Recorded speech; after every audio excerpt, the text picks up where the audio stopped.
King James, what's up, bro? Say what's up to YouTube, King James. Say what's up to YouTube, bro. Here we go. First of all, what's up, YouTube? What's poppin' with you? You know what I'm saying? Miss y'all, boys. I'm gonna stop posting for y'all consistently. You know what I'm saying? You know what we doing. Joan Garcia is a Barca player. Let me get up. You know what I'm saying? For that one. You know what I'm saying? Let me get up. Also, yes, bro. Finally, a player that we set a target on, and we go snatch them up. You know what I'm saying? It's always we always have those up and downs in the transfer market. We want somebody. Sometimes it falls. It doesn't happen. Now we really want a Joan Garcia. We've been wanting him quickly, bro. We're starting to do things quick, and this is what I like, bro. Phenomenal goalkeeper. You know what I'm saying? A modern goalkeeper. We saw what he was doing last season. He was clutch. I'm not gonna lie, bro. He fits perfect. You know what I'm saying? Don't worry. We're going to be watching highlight videos together. You know what I mean? Just to remind ourselves. Okay? So why don't we go ahead and do that right now? FC Barcelona here we go. One of the best goalkeepers in La Liga to potentially take the #1 spot, which is something they have not done in a decade. And today, we're going to break down why they did this. All the while, we get into the drama that's unfolding because of it, as well as...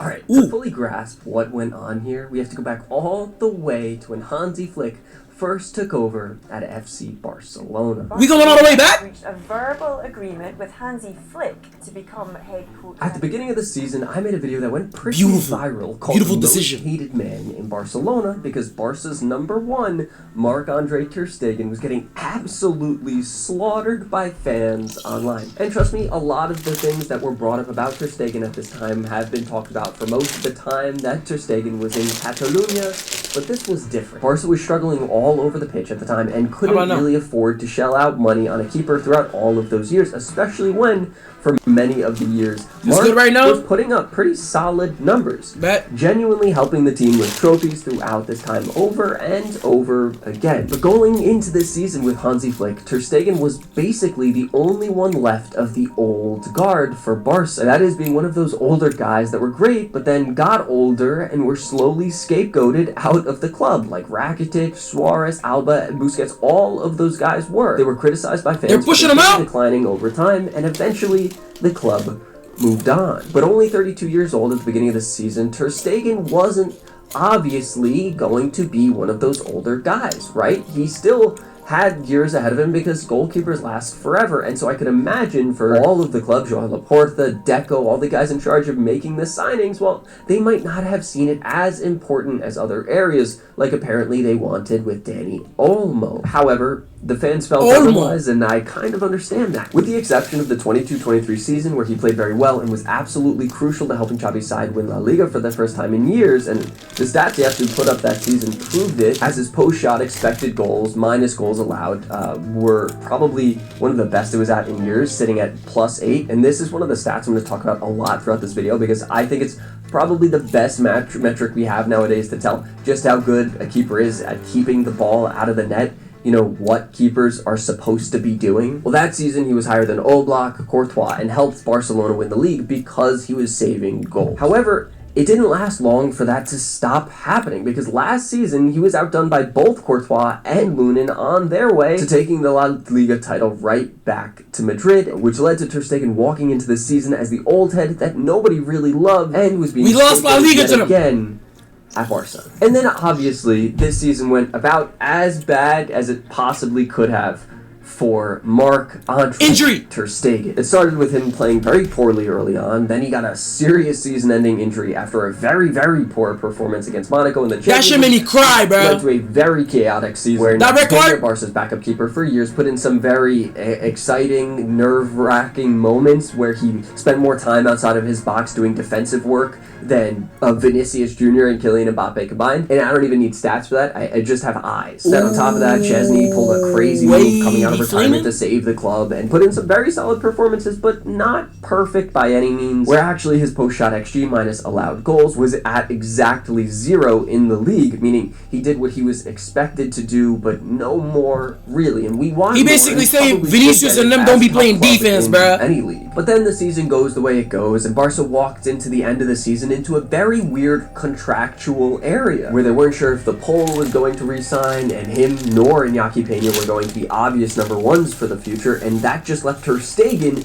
who had told everyone he was ready to come back with a few weeks left to the season, and actually got some game time in which he was very, very poor, but I guess you can cut him some slack in theory for not playing. A lot of the guys that came back from injury this season were not good very quickly, but then again, when all of this is going on, a lot of people are going to focus on that, and with him being those old heads, man, it just compounds and compounds into a very, I guess, appealing place to sign somebody else. And that's where Barca's season ended, but that's not where the eyes stopped watching, because everyone was looking in La Liga at Espanyol. Just a 14-minute drive down the road from the storied... The rivals! They hate each other. ...stadium called... We don't like Espanyol, bro. ...which is home to Barcelona's local rival, Espanyol. Now, there's been a ton of beef over the years between these two clubs. I talk more about it in my Ultras video that I made last week, and that will be linked at the end of this video. But to put it bluntly, the Boitrasnois and the Espanyol Ultras have been getting at very serious altercations fairly often over the past few decades, and let's just say it's not the kindest air between. It's a rivalry. And so it's a rivalry. Barca fans started getting excited about this kid from just north of Barcelona, touted to be the next big keeper. Yo, they're saying that next season's like Espanyol versus Barcelona, bro. They're gonna cook him when we play away. The boos are gonna be raining down like crazy. You know what I'm saying? Which is logical. Because they're rivals. You know, you kind of go to rivals club. It's expected, but you think he'd give a damn? He going to Barcelona, bro. It's Barca, bro. It's Champions League football. It's us. Us. Prospect, well, it didn't look great that he was from their bitter next rivals. Season, Espanyol versus Barca would be crazy. That he was being looked at by many big money Premier League clubs. See, I think for many people in the football world, the name Joan Garcia was pretty new this summer. However, considering what he did last year, it probably shouldn't have been. Last season, the 6'3" Spanish goalkeeper put up for a very mid-Espanyol team in the Segunda Division at the time, and he really helped them grab promotion at the end of the year. But he didn't even play in the league until March. But when he did play, he didn't look back, playing in 13 straight in the league, conceding only 7 goals at the time, and not losing a game while he was at it. And at the time, he won 3 consecutive Player of the Month awards from the club, and then was voted by Espanyol supporters to be the club's male player of... Ads! Silverado HD. They always gotta hit you with an ad. America's Who remembers when YouTube didn't have ads, bro? Of this season, and obviously with all of that attention came some interest from abroad, most notably from Arsenal, as they looked for a backup and challenger for David Raya, as Ramsdale had fallen out. I feel like I should put the volume down a little bit. Watch out. You guys think it's too loud, or is it perfect? Can you hear me well? Is everything good? Here today if he went to the Premier League and Mackwell was freaking out about him, but he stayed in La Liga and he did ridiculous things. Numbers to back it up. Ooh, so these numbers can help give us a very solid understanding of the type of goalkeeper that he actually is. Going back to that post-shot expected goals minus goals allowed stat, he was at plus 7.7. The highest in La Liga and the 8th highest in the top 5 leagues altogether, while actually leading the leagues in most throws attempted and showing off that he could launch off a counter. Man, that could be deadly. But more impressively, I like that deadly. All of these numbers is how he can command his box.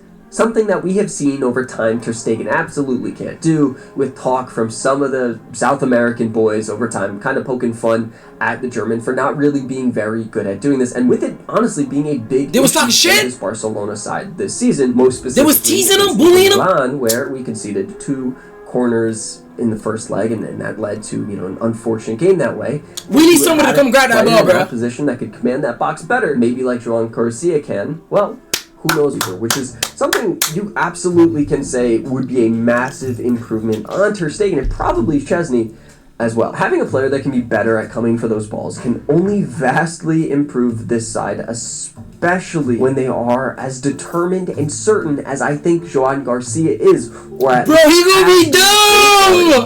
Career. Now, nigga, I'm excited. This nigga got me hyped up. Too much trouble, thankfully, even though they are this rival, because like every La Liga player has to have, he has a release clause, a very reasonable one at that, of 25 million euros, meaning Barcelona can sidestep this entire deal with Espanyol entirely and just go straight to the player. Now, it's not necessarily the easiest thing to sign a homegrown player to your local rival, but not something you haven't heard of happening before. Bro has great camera quality, bro. I need that type of camera. I think having that number one spot set certainly for a big club talks probably more to Joan Garcia, someone who had to prove himself to grab his spot and finally has.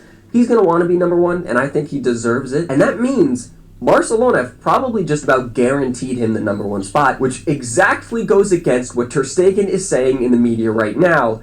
It's ridiculous. The German has not responded positively to these rumors at all. Is my camera as good as his, or is it problem for him? Is it at least decent? Standing up saying that he's not going anywhere, and his camera's phenomenal, bro. Apparently, the only goalkeepers for Barcelona, completely ignoring the fact that Szczesny might re-sign as well, and that the club is very actively going after a new goalkeeper. We gotta get that boy Stegen out of there. Slam his foot down and keep the club from making a move for a big competitor like this. But the truth is, Ter Stegen's in a tough spot because Germany is not going to start him in the World Cup next year if he doesn't play, especially if he doesn't really start.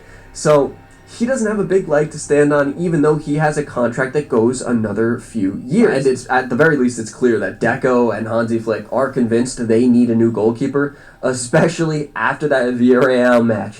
Thank God for that, I guess, for you guys saying Ter Stegen out. As I said earlier, though, Barcelona have shed a lot of weight over the years of these older guys that weren't in their prime anymore and just weren't contributing a ton to Barcelona. And Ter Stegen is the last of those old heads sitting around. Old heads is crazy work, bruh. You could say. And hey, who knows? We call them old heads? That Garcia is incredibly bro, isn't he like 32, bro? Touted to be not only potentially Barca's like 32? starting goalkeeper for the next several years, but potentially Spain's number one at some point as well. He's just that good. Might not be perfect yet, but he's really, really good, and I'm excited to see him play. I'm excited too. Now, if you enjoyed this video, go jump on over to last week's that I really got into Barcelona's Ultras, and it'll give you a little bit of a better idea of the rivalry I'm gonna subscribe to this guy, bro. Barcelona and Espanyol, and how I'm gonna subscribe to that guy, bro. The Ultra Speaking of,